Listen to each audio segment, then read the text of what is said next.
Hello everyone, welcome to the YouTube channel of Learnify IQ. This is Meghna Kanodia and today we are going to start a new topic that is digestive system. So सबसे पहले हम समझते हैं कि what is digestion. जैसे आप digestion का नाम सुनते हैं तो सारे लोग अपने पेट पर हाथ रख लेते हैं कि हमारा digestion process खराब है. So it is true कि आपका digestion का process सिर्फ आपके stomach पर dependent होता है? नहीं. डाइजेशन का प्रोसेस जो है that starts from your mouth. ठीक है, ये आपके माउथ से स्टार्ट होता है and it goes to the alimentary canal. ये पूरा जो है आपका एलिमेंट्री कैनाल है और ये एंड कहाँ पर होता है? एनएस पे होता है. ठीक है, by the process of excretion जो भी वेस्ट प्रोडक्ट्स हैं बाहर चले जाएंगे और ये जो प्रोसेस है ये स्टार्ट हो रहा है आपके माउथ से. तो इतना बड़ा आपका डाइजेशन का प्रोसेस है और इतने सारे पार्ट्स या ऑर्गन्स को ये इन्वॉल्व करता है. ठीक है, तो डाइजेशन का प्रोसेस बेसिकली है क्या? Conversion of complex food into simple food. ठीक है, मेनली ये क्या है कि जैसे आपने बहुत ही कॉम्प्लेक्स फूड खाया है, मीन्स कॉम्प्लेक्स फूड बहुत सारा इस तरीके का, ये बहुत कॉम्प्लेक्स फूड आपको दिख रहा है, तो ये जब प्रोसेस होगा डाइजेशन का तो ये उस कॉम्प्लेक्स फूड को क्या करेगा? कुछ सिंपल फूड में कन्वर्ट करेगा. तो ऐसी सिंपल लाइनिंग हो गई, अरेंज्ड है, तो ये आपको बहुत ही कॉम्प्लेक्स स्ट्रक्चर दिख रहा है. और उसके बाद क्या होगा कि डाइजेशन के प्रोसेस से ये सारी चीजें एक सिंपल फूड में कन्वर्ट हो जाएंगी and which is easy for you to intake. Means intake करने के बाद ही कन्वर्जन हुआ है बट आपको उसको प्रोसेस करना इजी हो जाएगा. और ये जो प्रोसेस है सबसे पहले सबसे ज्यादा जरूरी है कि ये एंजाइम्स की हेल्प से हो रहा है. ये जो कन्वर्जन हुआ था ना from the simple to complex to simple food, ये किसकी हेल्प से हो रहा है? एंजाइम्स की हेल्प से हो रहा है. ठीक है, या फिर आप बोल सकते हो इसको alternatively breaking down food into substances for absorption into the blood stream. Blood stream complex substances को उतना इजीली एब्जॉर्ब नहीं कर पाएगी. It will be difficult for the blood to absorb that substances जो कॉम्प्लेक्स है. सो इसलिए क्या होता है कि जो फूड है, कॉम्प्लेक्स फूड है, वो एब्जॉर्प्शन के लिए बाय द ब्लड वो किसी सिंपल चीजों में कन्वर्ट हो जा रहा है, सिंपल फूड में कन्वर्ट हो जा रहा है. ठीक है, तो हम देखते हैं कि किस तरीके से कन्वर्जन हो रहा है. जैसे फॉर एग्जाम्पल आपने चपाती खाया. ठीक है, आपने चपाती खाई, अब वो क्या होगा कि ये था आपका कॉम्प्लेक्स फूड. तो हम इसको लिख सकते हैं कि ये जो है वो है कॉम्प्लेक्स फूड. ओके, अब ये किस में कन्वर्ट हो जाएगा? ये कन्वर्ट होगा ग्लूकोज में. ठीक, तो ग्लूकोज क्या हो जाएगा? आपका सिंपल फूड हो जाएगा. अब यहाँ पे क्या हुआ है? इसका कन्वर्जन हुआ है और कन्वर्जन किसकी हेल्प से हुआ है? एंजाइम्स की हेल्प से. तो कन्वर्ट्स इनटू ग्लूकोज, और ग्लूकोज क्या है? एंजाइम है. तो ये जो चपाती है ना, ये क्या है? आपका एक तरीके से स्टार्च. मीन्स आप इसको डायरेक्टली लिख देते हैं कि ये स्टार्च जो होगा वो होगा आपका पॉलीसेक्राइड. ठीक है, पॉलीसेक्राइड होगा स्टार्च. ठीक, अब पॉलीसेक्राइड मीन्स, पॉली मीन्स क्या होता है? मेनी, मतलब बहुत सारे, और सेक्राइड मीन्स क्या होता है? शुगर. ठीक है, तो मेनी पॉलीसेक्राइड मीन्स क्या होगा? Many sugars. मीन्स ये कॉम्प्लेक्स फूड था और ये जो पॉलीसेक्राइड है वो क्या है? It is a type of carbohydrates. Carbohydrates, fats, protein, ये सारी चीजें सुनिए ना, तो ये क्या है? टाइप ऑफ कार्बोहाइड्रेट ही है जो आपका पॉलीसेक्राइड है. ये किस में कन्वर्ट हुआ? पॉली मीन्स मेनी था, तो अब इसको सिंपल में कन्वर्ट होना है. इसलिए सिंपल फूड जो होगा उसमें जो कन्वर्जन होता है इस ग्लूकोज को क्या कहा जाता है? मोनोसेक्राइड. ठीक है, मोनो और पॉली हम प्रीफिक्स यूज कर रहे हैं टू रिप्रेजेंट कि यहाँ पर कितने नंबर ऑफ शुगर्स प्रेजेंट है. तो ये क्या हो गया? आपका मोनोसेक्राइड हो गया. और मोनो मीन्स क्या होता है? वन. मीन्स यहाँ पर एक मॉलिक्यूल है शुगर का. कार्बोहाइड्रेट में बहुत सारे आप ऐसे लगा सकते हैं प्रीफिक्सेस, तब उसके नंबर्स चेंज हो जाएंगे. जैसे मोनो लगा दिया फॉर सिंगल, सेक्राइड यहाँ पर आप लगा सकते हैं ऑलिगो, कुछ क्यू के लिए यूज होता है. और पॉली मीन्स होता है कि जब आप मोर देन 10 मॉलिक्यूल्स ले रहे हैं तो आप क्या कर देंगे कि पॉली यूज कर लेंगे. ठीक है, मोर देन 10 के लिए आपने क्या यूज कर लिया? पॉली. यहाँ पे हमने क्या किया कि जो सिंपल फूड था वो कन्वर्ट हो गया आपका ग्लूकोज मीन्स मोनोसेक्राइड में कन्वर्ट हो गया, और ये काफी सिंपल फूड था, कॉम्प्लेक्स सिंपल में कन्वर्ट हो गया. तो यहाँ पर ये प्रोसेस होता है. अब ये किसकी हेल्प से हो रहा था? एंजाइम्स की हेल्प से हो रहा है. ठीक है, ये किसकी हेल्प से हो रहा है? एंजाइम्स की हेल्प से हो रहा है. एंजाइम्स क्या होते हैं? बायो कैटलिस्ट होते हैं. So what are enzymes? Enzymes and bio catalyst. Bio means क्या होता है? बायो मीन्स होता है लिविंग, ऐसी चीज जो जीवित है. तो bio means living. And catalyst क्या होते हैं? आपने केमिस्ट्री में भी सुना होगा या फिर पढ़ा होगा, जो रिएक्शन को कंप्लीट करवाते हैं बट उस रिएक्शन में पार्टिसिपेट नहीं करते हैं. तो कैटलिस्ट एनहांस करते हैं रिएक्शन को but they do not participate in the reaction. Completes the reaction but do not participate in the reaction. ठीक है, तो यहाँ पे क्या डेफिनेशन दी वो हमने समझ लिया. प्रोसेस समझ लिया कि माउथ से स्टार्ट होगा और पूरे एनस में जाके कंप्लीट होगा. एंजाइम्स पढ़ लिया क्या? Protein that acts as biological catalyst means living catalyst है to speed up chemical reactions in living organisms. Living organisms में क्या कर रहे हैं? केमिकल रिएक्शन को स्पीड अप करते हैं. अब हमें पूरे डाइजेस्टिव सिस्टम के प्रोसेस में कौन कौन सी चीजें देखनी है. जैसे जो आपका डाइजेस्टिव सिस्टम है उसको हम दो पार्ट्स में पढ़ लेते हैं। एलिमेंट्री कैनाल, जो हमने देखा कि जो आपका एलिमेंट्री कैनाल है यहाँ से शुरू होगा, आपके माउथ से स्टार्ट होगा, means this is your mouth, यहाँ से शुरू होगा और इस एनस तक जाएगा, है ना। तो ये जो पूरा सिस्टम है दैट इज एलिमेंट्री कैनाल। तो इस सारे सिस्टम को हमें पढ़ना है कि अलग अलग पार्ट्स जो है अलग अलग चीजें क्या कर रही हैं। फिर उसके बाद हमें पढ़ना है कि डाइजेशन का प्रोसेस एक्चुअली में कैसे करता है, ठीक है, how digestion takes place inside your body. फिर उसके बाद जो एलिमेंट्री कैनाल है उसको हम दो सब टाइप्स में डिवाइड करते हैं। उसमें हमें कुछ डाइजेस्टिव ऑर्गन्स पढ़ने हैं, ठीक है, कि कौन कौन से ऑर्गन्स हैं जो इस प्रोसेस में पार्टिसिपेट कर रहे हैं, ठीक है, कौन कौन से ऑर्गन्स हैं जो इस प्रोसेस में पार्टिसिपेट कर रहे हैं, प्लस डाइजेस्टिव ग्लैंड्स पढ़नी है, ठीक है। तो डाइजेस्टिव ऑर्गन्स में क्या क्या देखना है, buccal cavity, oesophagus and stomach, ठीक। और डाइजेस्टिव ग्लैंड्स में क्या क्या देखना है, तो पहले हम देखते हैं डाइजेस्टिव ऑर्गन्स कौन कौन से हैं। तो डाइजेस्टिव ऑर्गन्स में हमने क्या देखा कि हमारे पास है डाइजेस्टिव ऑर्गन्स में पहले बकल कैविटी है जो इस पूरे पार्ट को दिखाएगा कि ये हो गया आपका बकल कैविटी, ठीक है, जो आपका माउथ है मेनली बकल कैविटी बोलते हैं इसको, ये माउथ को क्या बोल रहे हैं आप, बकल कैविटी। अब इस माउथ में ही आपका क्या प्रेजेंट होंगे, ये तो आप अभी हम सिर्फ ऑर्गन्स देख रहे हैं, ठीक है। उसके बाद से एसोफेगस है जो इंपॉर्टेंट ऑर्गन है, और उसके बाद से आ जाता है आपका स्टमक। ये मेनली जो आपके हैं वो तीन ऑर्गन्स होंगे। फर्स्टली हमने देखा कि जो हमें ऑर्गन्स है उसमें बकल कैविटी, एसोफेगस और स्टमक का लोकेशन देखिए। फिर आ जाते हैं डाइजेस्टिव ग्लैंड्स में, ठीक है, ग्लैंड्स हम ऑलरेडी डिस्कस कर चुके हैं। तो ग्लैंड्स, सिलेवरी ग्लैंड देखना है, गैस्ट्रिक जूसेस के बारे में पढ़ना है, लिवर, पेनक्रियाज और इंटेस्टाइनल ग्लैंड्स पढ़नी है, ठीक है। कौन सी चीजें पढ़नी है यहाँ पर हम देख सकते हैं, salivary glands which are present in your mouth, ठीक है, बकल कैविटी में प्रेजेंट है।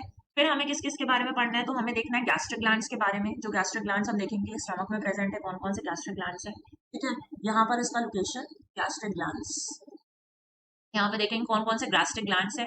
फिर हम किसके बारे में पढ़ेंगे, लिवर के बारे में पढ़ेंगे, तो लिवर हो गया, पेनक्रियाज हो गया, और क्या बचा है, इंटेस्टाइन। तो लार्ज इंटेस्टाइन में क्या प्रोसेस हो रहा है, जो बाहर वाला आउटर पार्ट है that is your large intestine, और ये जो अंदर पार्ट है ना, ये वाला पार्ट कॉम्प्लेक्सा, उसे क्या बोलते हैं, स्मॉल इंटेस्टाइन। तो इन सारी चीजों को हमें डिस्कस करना है, ठीक है, इस सारे पार्ट्स को डिस्कस करेंगे। तो सबसे पहले समझते हैं कि डाइजेशन का प्रोसेस एक्चुअली में है क्या।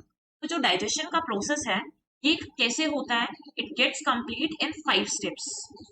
5 स्टेप्स लगते हैं पूरे प्रोसेस को कंप्लीट करने के लिए। तो सबसे पहले आप नॉर्मली कंसिडर करिए कि जैसे आपने फूड इनटेक किया है, तो फूड इनटेक के टाइम पर यहाँ से फूड इनटेक किया है, तो intake of food is known as ingestion, ठीक है, वर्ड मैच कर रहा है कि intake of food is known as ingestion. आपने फूड खा लिया, आपने खाना खाया है, मीन्स वो इंजेशन का प्रोसेस हो रहा है। इंजेशन के प्रोसेस के जस्ट बाद क्या करना होगा कि वो फूड क्या है, कॉम्प्लेक्स फूड है, तो उस कॉम्प्लेक्स फूड को हमें किस में कन्वर्ट करना होगा, बॉडी को किस में कन्वर्ट करना होगा, सिंपल फूड में, ताकि वो इजीली पूरे आपके बॉडी पार्ट्स में ट्रैवल कर पाए, इधर उधर जहां पर भी रिक्वायरमेंट है वहां पर उसको ट्रांसफर कर पाए। इसलिए जो कॉम्प्लेक्स फूड का कन्वर्जन है वो सिंपल में कर दिया गया है, और इस प्रोसेस को कहा जाता है digestion. This we have already discussed कि डाइजेशन क्या है। फिर हम आ जाते हैं एब्जॉर्प्शन में। अब जो भी डाइजेशन हुआ क्या क्यों है, क्योंकि आपके बॉडी के अलग अलग पार्ट्स को इन चीजों से एब्जॉर्ब करना है ताकि वो एनर्जी बना पाए, एनर्जी उनको मिल पाए अपने प्रोसेस करने के लिए। तो एब्जॉर्प्शन के प्रोसेस में by which the body absorbs digested food and water from the small intestine, small intestine से वो सारी चीजों को एब्जॉर्ब करता है, ये होता है एब्जॉर्प्शन का प्रोसेस, ठीक है। एसिमिलेशन मीन्स मिल जाना, तो यहाँ पे प्रोसेस ऑफ वो किसी चीज में मिक्स हो जाना, जो डाइजेस्टेड फूड था कंपोनेंट्स वो जाकर मिक्स हो जा रहे हैं बॉडी सेल्स में। अब बॉडी सेल्स को भी रिक्वायरमेंट था, जब हमने रेस्पिरेशन पढ़ा था तो हमने देखा था कि एक बॉडी सेल है, अगर उसके अंदर रेस्पिरेशन का प्रोसेस इस तरीके से हो रहा है H12O6 और प्लस वहां पर ऑक्सीजन के साथ कंबाइन होते रेस्पिरेशन का प्रोसेस होता है, तो हमारे पास प्रोडक्ट्स बनते हैं H2O, CO2 एंड एनर्जी, ठीक है। ये रेस्पिरेशन का प्रोसेस होता है। तो यहाँ पर ये जो ग्लूकोज मॉलिक्यूल आ रहा है रेस्पिरेशन के प्रोसेस से ही आ रहा है, process of using digested food components in the body cells. तो बॉडी सेल्स में ये जो आया एंड टेक ऑफ फूड करने से वो यहाँ पर गया और फिर रेस्पिरेशन का प्रोसेस हुआ, तो एसिमिलेशन हो गया। एंड लास्ट इज एजेशन, जैसे इंजेशन में हमने इनटेक किया था वैसे एजेशन में हम क्या कर देंगे, एक्सक्रीट। तो इतने सारे प्रोसेस के बाद ऑब्वियसली बहुत सारे वेस्ट प्रोडक्ट्स फॉर्म हुए होंगे, ठीक है, ये कंटेनर है, अब इसके अंदर बहुत सारे प्रोसेस हो रहे हैं और इस पे एक आउटलेट बना दिया है। तो इस आउटलेट से क्या होंगे, जितने भी डाइजेस्टेड फूड जो कि अनवांटेड मटेरियल्स हैं वो यहाँ पे सेटल डाउन हो जाएंगे, और फिर वो सेटल डाउन हुए फूड को हम इजिली यहाँ से क्या किया जा सकता है, बाहर किया जा सकता है। जो अनडाइजेस्टेड फूड है आपकी बॉडी में removed from the body through excretion. ये प्रोसेस बहुत इंपॉर्टेंट है कि एक्सक्रीशन में रिमूवल ऑफ वेस्ट प्रोडक्ट्स होता है। तो डाइजेशन का process completes in 5 steps. First is ingestion, second is digestion, absorption, assimilation and ingestion. In 5 steps में आपका पूरा प्रोसेस जो है वो कंप्लीट होगा। और ये जो 5 आपने सारे ऑर्गन्स पढ़े हैं या ग्लैंड्स पढ़े हैं, ये सारे के सारे इसमें इन्वॉल्व होते हैं। तो ये जो प्रोसेस है वो कहाँ से स्टार्ट हो रहा है? बकल कैविटी से। तो अब पढ़ते हैं बकल कैविटी के बारे में। जो बकल कैविटी है, it is basically your mouth. ठीक है, अब आपके माउथ में, आपके मुंह में कौन कौन सी चीजें जो है प्रेजेंट है?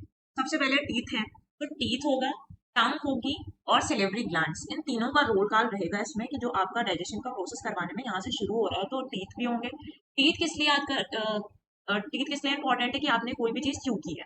ठीक है, तो नंबर ऑफ टीथ कितने होते हैं? एडल्ट्स में 32 होते हैं और चिल्ड्रन में 20 टीथ होते हैं। उसके बाद आ जाते हैं टंग में, देखेंगे। उसके बाद हम सेलेब्री ग्लैंड्स के बारे में पढ़ेंगे। तो अभी हम देखते हैं कि कौन कौन से टाइप्स ऑफ टीथ होते हैं, और जो अलग अलग टाइप्स ऑफ टीथ हैं उनके अलग अलग फंक्शंस भी होंगे डेफिनेटली। ये चारों टाइप्स आपने सुने होंगे, बट अभी हम यहाँ पे देख लेते हैं। जैसे इंसिजर्स होते हैं, सबसे पहले जो आपके सबसे यहाँ पर प्रेजेंट है फ्रंट साइड पर, वो कौन से? इंसिजर्स है। ठीक, जो कि फूड को कट करने के लिए यूज करते हैं। जैसे ही आपने फूड का इंटेक किया है, तो ये जो होंगे, ये क्या करेंगे? फूड को कट करेंगे। ठीक है, ये कौन से शेप के होते हैं? चिसल शेप्ड के होते हैं। तो उनका शेप आपको याद रखना है कि कौन से शेप के? चिसल शेप्ड के। And these are known as cutting teeth because they are helping the food to get cut into pieces. That's why they are known as cutting teeth. Okay, उसके बाद आते हैं कैनाइंस। तो जो canines होते हैं, ये टियरिंग फूड, ठीक है, यूज होते हैं for tearing food. Tearing food means ये ज्यादातर डेवलप्ड होते हैं, जो आपके कैनाइंस होते हैं ना, वो ज्यादातर डेवलप्ड होते हैं किसमें? कार्निवोरस में। क्योंकि कार्निवोर्स को क्या खाना होता है? फ्लैश खाना होता है। तो फ्लैश को फाड़ने, चीने फाड़ने की जरूरत पड़ती है। तो उस चीने फाड़ने के प्रोसेस के लिए उनको चाहिए कि ऐसे शार्प टीथ हो बहुत ज्यादा, जिससे वो इसलिए फ्लैश को खींच सके। ठीक, तो that's why canines are also known as tearing teeth. इन्हें क्या कहा जाता है? टियरिंग टीथ भी कहा जाता है। और ये किस शेप के दिख रहे हैं?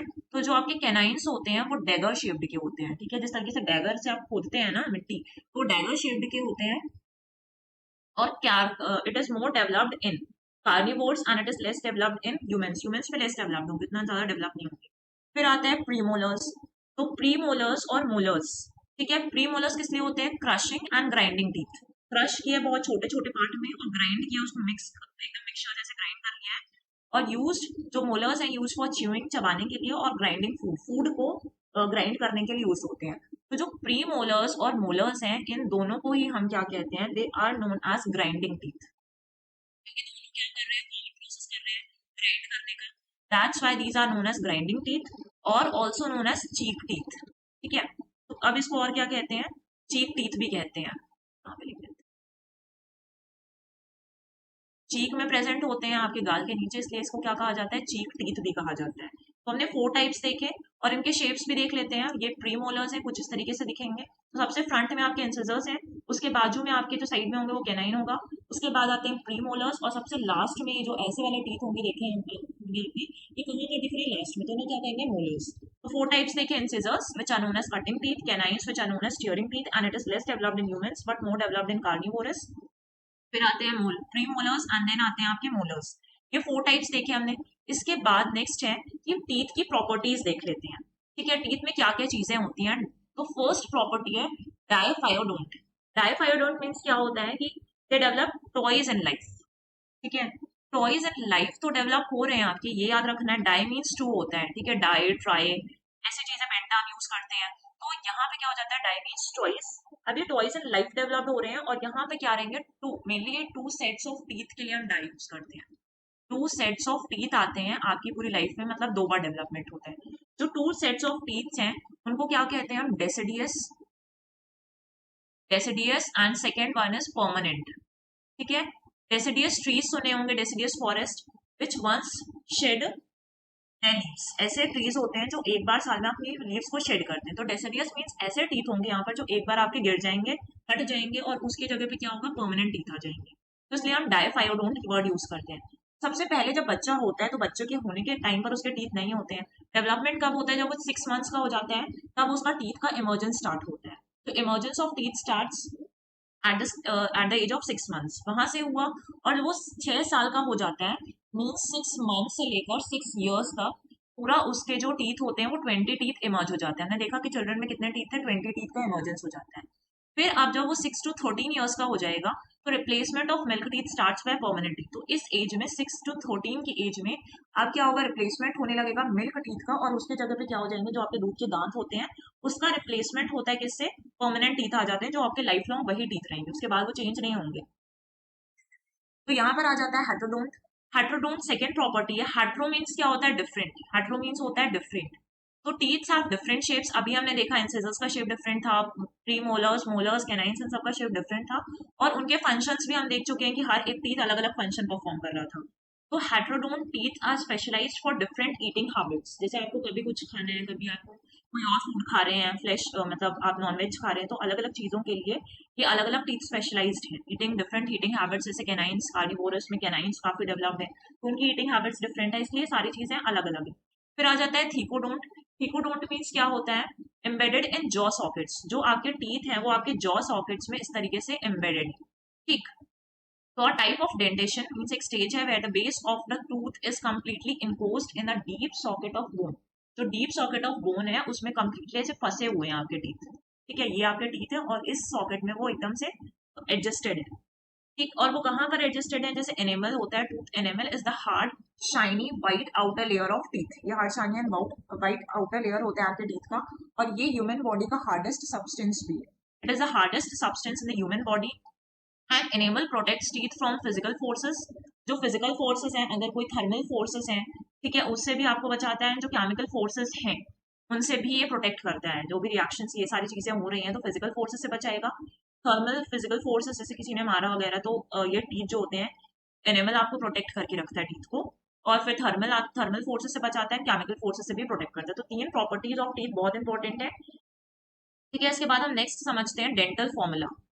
ठीक है, तो यहाँ पे क्या आ जाता है, हमारा next topic is dental formula. Topic नहीं है, मीन्स ये उसका ही पार्ट है, लेकिन a way to represent the arrangement of teeth in the upper and lower jaw. जो आपके अपर जॉ है, ये वाला पार्ट, इस अपर जॉ में, और ये जो लोअर जॉ है, इस दोनों जॉ में क्या होता है कि हमें रिप्रेजेंटेशन करना है टीथ का इस तरीके से। तो यहाँ पे हम क्या यूज करते हैं, डेंटल फॉर्मूला, कि किस तरीके से इसका अरेंजमेंट है। तो डेंटल फॉर्मूला कैसे निकाला जाता है, DF is equals to number of teeth present in the half of the upper jaw. सिर्फ हाफ पार्ट लेंगे, half of the upper jaw में जितने भी टीथ हैं, फिर उसको डबल कर लेंगे, और number of teeth present in the half of the lower jaw. इस हाफ को लिया, ये लोअर जॉ आपका, इस पर जो हाफ टीथ प्रेजेंट है, फिर उसका भी क्या कर देंगे, डबल कर देंगे। तो सबसे पहले हम देखते हैं डेंटल फॉर्मूला इन एडल्ट। कि जो एडल्ट्स हैं उनमें डेंटल फॉर्मूला किस तरीके से बनता है। ठीक है, तो D F is equals to I, C, P और एम, ये हमने शॉर्ट फॉर्म्स लिखे हैं। तो आई किस लिए है, इंसीजर्स के लिए है। ठीक है, इंसीजर्स के लिए स्टैंड होता है। पी इज फॉर, सॉरी पहले आता है सी, तो सी किस लिए है, कैनाइन्स के लिए है। फिर आता है next is P which is for pre molars, and then is M stands for molars। तो ये सारे हो गए incisors, C for canines, P for premolars and M stands for molars। तो अभी हम इनके नंबर्स देखते हैं। ये जो साइन है मैंने वन के, ये हम यहाँ पे डिवाइड के लिए नहीं बल्कि एडिशन के लिए यूज करेंगे। ठीक है, the meaning of this sign is to add and not to divide. अभी हम यहाँ पर डिवाइड नहीं कर रहे हैं, एडिशन करेंगे इस फॉर्मूले में। ठीक है, तो आप देखेंगे जो आपके एडल्ट्स हैं उनमें इंसीजर्स का नंबर कितना होता है, 2। ठीक है, सिर्फ हम अभी कितने ले रहे हैं, हम सिर्फ हाफ जॉस को ले रहे हैं, ये वाला चीज यूज कर रहे हैं। तो यहाँ पे जो इंसीजर्स प्रेजेंट है ऊपर के साइड को 2 है, तो इंसीजर्स कितने हैं, 2 है। फिर जो कैनाइन्स हैं, सी कितने हैं, 1 है, पर एक ही साइड पर ले रहे हैं हम, इसलिए अगर यहाँ पे देखेंगे तो ये कैनाइन प्रेजेंट है इस साइड पर, तो ये कितना हो गया, 1। फिर 2 आते हैं आपके प्रीमोलर्स, 2 है, और 3 जो आपके आते हैं मोलर्स। इस तरीके से हमने लोअर जॉ में भी सेम नंबर होंगे, तो हमने लिखा 2 इज फॉर आई। सी के लिए कितनी वैल्यू है, 1। पी के लिए कितना वैल्यू है, 2 प्रेजेंट है, और एम के लिए 3 है। इंटू 2 क्यों किया है, क्योंकि हमें टॉइस करना है उसका, तभी तो आएगा ना वैल्यू। तो यहाँ पर हमने इसको इंटू 2 कर दिया। अब ये था 2 1 2 3 इंटू 2। ठीक है, इन सबको ऐड करना है। तो हम देखते हैं सबसे पहले हमने क्या किया, कि ये जो इस तरीके से लिखा है ना, 2 1 2 3 अपॉन 2 1 2 3, तो 2 2 4 हो गया और 3 1 4 हो गया। तो यहाँ पे भी कितने हो जाएंगे, ये 8 हो गए, ऊपर ऐड किया हमने इसको, और नीचे भी इस तरीके से कितने आ जाएंगे, 8 आ जाएंगे इंटू 2। अब हमने क्या कहा, जो अपॉन यूज करें वो डिवाइड के लिए नहीं है, तो हम इसको कैंसिल नहीं करेंगे बल्कि ऐड कर लेंगे। तो 8 और 8 कितना हो गया, 16, और अगर आप इंटू 2 करोगे तो कितना हो जाएगा, 32। सो आपने देखा कि एडल्ट में कितने टीथ प्रेजेंट है, 32। ठीक, अगर आप यहाँ से वैल्यूज निकालेंगे तो जो आई की वैल्यू है वो कितनी आएगी, 8। कैसे आएगी 8, 2 और 2 क्या हो गया 4, और 4 इंटू 2 करेंगे, 4 इंटू 2 करेंगे तो कितना आ जाएगा 8। तो इन सिजर्स कितने 8। फिर आ जाते हैं सेकंड जो रिप्रेजेंट कर रहा है वो कैनाइन्स। तो ये जो 1 और 1 है ये वाला पार्ट, 1 और 1 2 हो गया, एंड 2 इंटू 2 करेंगे तो क्या आ जाएगा 4। तो जो आपके कैनाइन्स है वो कितने हैं 4 है, ये हम इंडिविजुअली निकाल रहे हैं। फिर आते हैं प्रीमोलर्स। तो ये जो 2 है और ये वाला 2 हो गया, ये दोनों 2 और 2 4, 4 इंटू 2 क्या होगा 8। तो प्रीमोलर्स 8 है आपके। और लास्ट में आता है मोलर्स। तो ये 3 प्लस 3 कितना हो गया 6, एंड 6 इंटू 2 कितना हो जाएगा 12। तो ये इंडिविजुअल नंबर्स हो गए एडल्ट में। अब आते हैं डेंटल फॉर्मूला ऑफ चिल्ड्रन।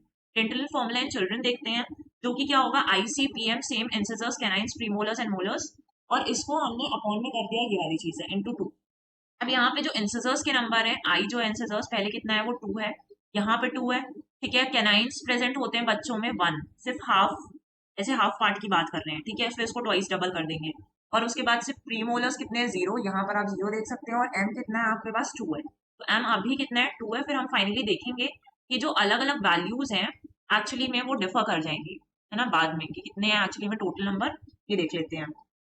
तो यहाँ पे वैल्यूज रखी, अब इनको एडिशन करना था। तो 2 प्लस 2 4 और 1 5, तो ऊपर भी 5 और नीचे भी क्या आ जाएगा एडिशन करने में 5 इंटू 2। अभी हमने क्या देखा, इसको ऐड करना है तो 5 प्लस 5 10, और 10 इंटू 2 करेंगे तो 20। और हमने नंबर ऑफ टीथ पढ़ा था इन चिल्ड्रन में कितने हैं 20 है, ठीक। अब इसका इंडिविजुअली देखते हैं, जैसे आई कितने हैं, तो 2 प्लस 2 4, 4 इंटू 2 कितने हो गए 8। तो इंसिजर्स कितने हो गए 8 हो गए। फिर आता है आपका क्या, कैनाइन्स की बात करते हैं, तो 1 प्लस 1 2, और 2 इंटू 2 कितना हो जाएगा 4। फिर आते हैं आपके प्री मोलर्स, जो कि 0 है, तो अगर 0 का इंटू करोगे तो 0 ही आएगा। फिर आते हैं आपके कैनाइन्स, तो कैनाइन्स सॉरी मोलर्स आएंगे, कैनाइन्स के आएंगे, मोलर्स आएंगे। तो मोलर्स कितने हैं 2 प्लस 2 4, 4 इंटू 2 8। यहाँ पर देखो इसको भी ऐड करोगे तो आप कितना आएगा आपके पास 20 आएगा। 8 और 8 16 and 4 20।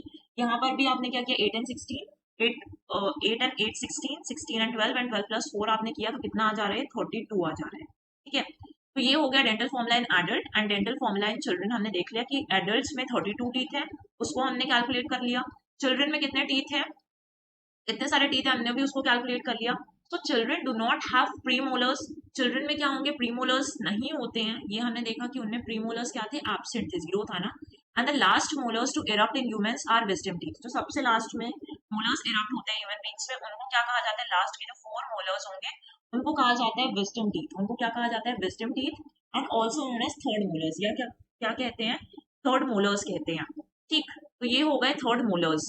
Now coming to the next part, जो हमने टीथ देखा, बगल कैविटी में टीथ भी हैव ऑलरेडी सीन। अभी हम देखने वाले नेक्स्ट टंग को। सेकेंड टंग था, और फिर क्या थे उसके सिलेवरी ग्लैंड्स थे। तो टंग क्या है, the fleshy muscular organ in the mouth, swallowing, and in humans for articulating speech। humans में स्पीच के लिए यूज होता है, आपको बोलने में हेल्प क्या करते हैं, आपकी टंग ही हेल्प करती है ना। यहाँ पर सेंसिटिव ऑर्गन्स प्रेजेंट होते हैं, जैसे टेस्ट बर्ड्स है, एंड छोटे छोटे कुछ ग्लैंड्स भी प्रेजेंट होंगे, स्मॉल ग्लैंड्स प्रेजेंट होते हैं। तो जो आपका टंग है इस पे नियरली 10,000 टेस्ट बर्ड्स प्रेजेंट होते हैं, ठीक है। नियरली 10,000 टेस्ट बर्ड्स प्रेजेंट होंगे। और ये जो है इसमें टेस्ट बर्ड्स जो होते हैं मेनली 5 टाइप्स के होते हैं, ठीक है। 5 टाइप्स मीन्स आपको कुछ चीजें क्या लगेंगी, खट्टी लगेंगी, सोर इन टेस्ट, कुछ आपको स्वीट्स का टेस्ट पसंद आएगा, मीठा खाया आपने, सॉल्टी खाया, या फिर बिटर कड़वा आपको टेस्ट पता चल रहा है। और एक इसका कॉम्बिनेशन होगा जहां पर आपको सोर, है ना, सोर भी टेस्ट पता चलेगा, प्लस वहां पर आपको क्या चीजें पता चलेगी, अगर आपने कोई बॉइल्ड चीज खाई है, ठीक है, फॉर एग्जाम्पल बॉइल्ड नॉनवेज खाया है, ठीक। तो ये सारी चीजें आपको पता चलेंगी कहाँ पर, फिफ्थ वाले टाइप पर। तो ये 5 टाइप्स होते हैं मेरे टेस्ट बर्ड्स में। तो सबसे पहले हम स्टार्ट करते हैं, ठीक है। ये जो आपका बैक वाला पार्ट है बेस पॉइंट है, ठीक है। तो जो आपके बेस पॉइंट है वहां पर आपको क्या पता चलेगा, बिटर टेस्ट पता चलेगा। बेस पॉइंट लिख लेते हैं इसको, बेस पॉइंट में बिटर। अच्छा पहले स्टार्ट करते हैं यहाँ से। तो जैसे आपने कोई मीठी चीज खाई तो सबसे पहले आपको यहाँ पे पता चल जाता है, वो स्वीट का जो टेस्ट है आपको फ्रंट पे आता है। तो इस पार्ट को आप बोलते हैं टॉप पार्ट, जहां पर आपको स्वीट टेस्ट पता चलता है वो आपको कहाँ पर आता है, टॉप पार्ट में आता है। फिर इसके साइड में जो है ये होता है आपका टॉप पेरिफेरी। तो जो भी सॉल्टी चीज आपको किसी भी चीज का टेस्ट समझ में आता है वो पेरिफेरीज में आता है, कि आपको लग रहा है कि यहाँ पर सॉल्टी टेस्ट का पता आपको यहाँ से चलेगा, जो ब्लू वाला पार्ट है। फिर आता है नेक्स्ट सोर एंड टेस्ट। तो जो सोर है वो आपको मिडिल पेरिफेरी है, मिडिल वाला पेरिफेरी है, तो मिडिल पेरिफेरी में आपको कोई भी चीज खट्टी होगी तो वो आपको टेस्ट कहाँ से समझ में आएगा, मिडिल पेरिफेरी पे समझ में आएगा। ओके, तो ये मिडिल पैरिफेरी हो गई येलोइश पार्ट, एंड उसके बाद से आ जाता है आपका ये बिटर टेस्ट, जो बेस पॉइंट पे पता चलेगा वो बिटर टेस्ट होता है। ठीक है, अगर आप ये सेंटर वाले बात करेंगे, जो सेंटर वाला पार्ट है, इस पार्ट में, यहाँ वाले पार्ट में, in this part taste buds are not present, तो नो टेस्ट बर्ड्स। इस सेंटर पार्ट में क्या होता है, कोई भी टेस्ट बर्ड्स प्रेजेंट नहीं होते हैं। ठीक है, लेकिन इसका जो साइड वाला पार्ट है, ये पार्ट, ठीक है, यहाँ पे और यहाँ पे, जो सेंटर वाला पार्ट है उसमें कोई टेस्ट बर्ड्स प्रेजेंट नहीं थे, बट ये जो साइड वाला पार्ट है, present on both sides of the middle part of the tongue, दोनों साइड्स पर होगा, और इसको कहते हैं युमामी। ठीक है, ये इंपॉर्टेंट है, इसमें लेबल नहीं है, इसलिए उसको अलग से आई एम टेलिंग यू कि यहाँ पे आपको ये जो सोर और बॉइल्ड वाला मैंने बताया था ना, सोर टेस्ट भी पता चलेगा, मेनली यहाँ पे बॉइल्ड टेस्ट भी आपको पता चलता है। तो जैसे सोर में आपने कुछ भी चीजें खाई हैं, फॉर एग्जाम्पल ऑरेंज खा लिया, टमाटो खा लिया, ठीक है, तो ये सारी चीजें खट्टी हैं, आपको ये पता चलेंगी। बॉइल्ड में आपने बॉइल्ड चीजें खा ली, जो कि विथआउट मिर्च मसाला था आपका, स्पाइसी फूड नहीं था, वो सारी चीजें आपको युमामी में पता चलेंगी। ठीक, तो हमने 5 तरीके के हमने पढ़ा कि 5 टाइप्स होते हैं। एक होता है आपका स्वीट, जो आपको टॉप पार्ट से ही पता चल जाता है, फिर जो ब्लूइश पार्ट है, that is for salty taste, top periphery में। फिर आता है आपकी मिडिल पेरिफेरी, येलोइश और ऑरेंज पार्ट, जो है आपका मिडिल पेरिफेरी। फिर आता है नेक्स्ट में जो लास्ट है, बेस पॉइंट है आपकी टंग का, वहां पे आपको बिटर, कोई भी चीज कड़वी चीज होगी, जैसे आप कभी दवाइयां खाते हैं तो यहाँ पर जाकर घुल जाती है, तो उस टाइम पर आपको पता चलता है कि हमें बहुत बिटर टेस्ट यहाँ पर समझ में आता है। ठीक है, बाकी युमामी भी इंपॉर्टेंट है, तो ये सारे हमने टंग देख लिया। फिर आ जाते हैं हम सेलेवरी ग्लैंड्स में। तो सेलेवरी ग्लैंड्स क्या है, एक्सोक्राइन ग्लैंड्स हैं that makes saliva which aids in digestion, keeps your mouth moist, ताकि आपके प्रॉपर माउथ में मॉइस्चर बना रहे, तो जो भी आप इनटेक करेंगे फूड का, वो प्रॉपरली मॉइस्ट होकर मिक्स हो जाए। ठीक है, जैसे आपने ग्राइंडर में कुछ चीज डाली है, फॉर एग्जाम्पल आप ग्राइंडर में कुछ चीज पीस रहे हैं, ठीक है, तो उसमें थोड़ा सा वाटर भी ऐड कर देते हैं ना, ताकि वो मॉइस्ट हो, तो इसलिए वो क्या हो जाए, ग्राइंड हो जाए। तो वैसा है कि आपने मुंह में कोई चीज डाली, तो वहां पे मॉइस्चर की रिक्वायरमेंट है, and supports healthy, and supports healthy digestion होगा। ठीक है, हेल्दी टीथ मत लिखना इसको, it will be healthy digestion को सपोर्ट करता है, aids and digestion, keeps your mouth moist and supports healthy healthy digestion. It secretes saliva on average 1.5 liters per day। salivary glands आपका saliva secrete करते हैं। जो pH ऑफ saliva होता है, इसको इस तरीके से लिखना है, ठीक है, P और capital H। pH of saliva कितना होता है आपका, 6.6 से लेकर 6.7 के बीच में होता है। हमने pH वैल्यूज ऑलरेडी डिस्कस कर चुके हैं, तो 7 के नीचे अगर कोई वैल्यू आ रही है मीन्स एसिडिक हो गए नेचर में, और यहाँ पे क्या हो रहा है, 7 के नीचे वैल्यू आ रही है, तो ये वाली जो वैल्यू होगी, ये हो जाएगी आपकी एसिडिक इन नेचर। यहाँ पे ये रॉन्ग लिखा हुआ है, ठीक है, 7.4 है, तो ये वाला जो हो जाएगा वो आपका बेसिक होगा, एंड यहाँ पे जो 5.8 है दैट इज एसिडिक। ठीक है, जैसे आपने देखा बिफोर मीन्स कितना हो जाएगा, 7.4 था, मीन्स अगर 7 के ऊपर जा रही वैल्यूज तो वो बेसिक नेचर का होगा, और जब मील्स आपने ले लिया, आपने खाना खा लिया, तो उसके बाद जो सलाइवा का पीएच होता है वो 5.8 मीन्स एसिडिक हो जा रहा है। ठीक है, और 7.4 और 5.8 इसको आप टोटल करोगे तो ये जाएगा 12, 1 कैरी 7 5 13.2 आएगा। ठीक है, इसका एवरेज लेना है तो कितना हो जाएगा, 6 12, और ये हो जाएगा 6। ठीक है, 6.6 आ जाएगा आपके पास, तो यही वैल्यू है पीएच ऑफ सलाइवा, कितना आ रहा है, 6.6 टू 6.7 के बीच में होगा, मीन्स इसका नेचर होता है एसिडिक, सलाइवा का जो पीएच होता है। फिर जो सलेवरी ग्लैंड्स है, सलेवरी ग्लैंड्स होते हैं पैरोटिड ग्लैंड। ठीक, फिर आते हैं आपके सबलिंगुअल, और उसके बाद से आते हैं sub maxilla. Sub maxilla is also known as sub mandible. ठीक है, इसको और क्या बोलते हैं, सब मैंडिबल भी बोलते हैं, कहीं पर आपको MAN है, ठीक है, MAN मैंडिबल भी मिलेगा और सब मैक्सिला भी मिलेगा, दोनों टर्म्स यूज होते हैं। तो जो पैरोटिड ग्लैंड है, इसके सब टाइप्स है, cerebral glands are of 3 types. Parotid होते हैं, इसके नंबर 2 होते हैं, 2 आपके पैरोटिड ग्लैंड्स प्रेजेंट होंगे, ये आपके कान के नीचे, मतलब माउथ के अंदर ही प्रेजेंट है, बट लोकेशन जो है आपका ईयर, बिलो द ईयर है ये पैरोटिड ग्लैंड, जैसे यहाँ पे ईयर्स है तो उसके नीचे आपका पैरोटिड ग्लैंड ये प्रेजेंट है, पैरोटिड ग्लैंड। तो ये है लार्जेस्ट सेलेवरी ग्लैंड होता है ह्यूमंस में, ये इंपॉर्टेंट फैक्ट है, बट ये आप लोगों को पता होना चाहिए कि यहाँ पर लार्जेस्ट जो तीनों ग्लैंड्स प्रेजेंट है इसके सब टाइप्स में, उसमें largest salivary gland in humans is parotid gland. फिर अगर इस पैरोटिड ग्लैंड में इन्फेक्शन होता है, एक्यूट इन्फेक्शन है काफी खतरनाक वाला, तो उसको क्या कहते हैं, मम्स कहते हैं। ठीक है, फिर आता है आपका सबलिंगुअल। तो सबलिंगुअल मीन्स आपका लिंगुअल वाला पार्ट है, जैसे आपकी टंग, जो टंग है it is known as lingual, it is known as lingual कहते हैं इसको साइंस में। तो यहाँ पर जो उसके नीचे प्रेजेंट है इसको हम क्या बोलेंगे, सबलिंगुअल ग्लैंड। तो नंबर इसके भी कितने हैं, 2 नंबर्स में प्रेजेंट होता है। अब यहाँ पे अलग से क्लासिफिकेशन तो नहीं दिख रहा 2 है, बट यहाँ पे क्या दिख रहा है कि 2 ग्लैंड्स होते हैं, प्रेजेंट बिलो टंग के नीचे होते हैं, और ये सबसे छोटा, तो सबसे बड़ा आपका पैरोटिड सेलेवरी ग्लैंड है, एंड सबसे छोटा आपका सब लिंगुअल सेलेवरी ग्लैंड है। फिर आता है सब मैक्सिलो, सब मैंडिबल, इसके नंबर भी 2 है। एंड ये कहाँ पे प्रेजेंट है, pair of salivary glands located on the floor of the mouth, ये जो माउथ है आपका उसके फ्लोर में आपका सब मैंडिबुलर ग्लैंड, सब मैंडिबल बोल सकते हैं, ब्यूलर बोल सकते हैं। सब mandibular gland below the lower jaw, सब मैंडिबुलर ग्लैंड। तो पैरोटिड ग्लैंड इंपॉर्टेंट है, फिर सब लिंगुअल ग्लैंड इंपॉर्टेंट है, सब मैंडिबुलर ग्लैंड इंपॉर्टेंट है। ठीक है, तो यहाँ पर हमने कौन कौन सी चीजें कवर की आज अभी तक। डाइजेशन का प्रोसेस देखा, ठीक, डाइजेस्टिव प्रोसेस देखा, फिर हमने देखा कि कहाँ कहाँ पे कंप्लीट होगा डाइजेशन का प्रोसेस जो है आपका 5 स्टेप्स में हो रहा है। हमने ये थोड़े से ऑर्गन्स इसके देख लिए कि क्या क्या इन्वॉल्व होगा। फिर हमने नेक्स्ट देखा बकल कैविटी, उसमें टीथ वगैरह देखे।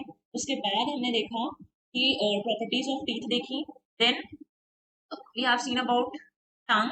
टंग के बाद हमने देखा सिलेवरी ग्लैंड्स के बारे में, सिलेवरी ग्लैंड्स के बारे में उसके बाद से हमने देख लिया कि ये जो सिलेवरी ग्लैंड्स हैं वो क्या है फाइनली। इसके बाद जो नेक्स्ट हमें पढ़ना है that is enzymes and substances जो प्रेजेंट है सलाइवा में, and it is also one of the important part कि कौन सा जो एंजाइम है वो क्या फंक्शन करेगा।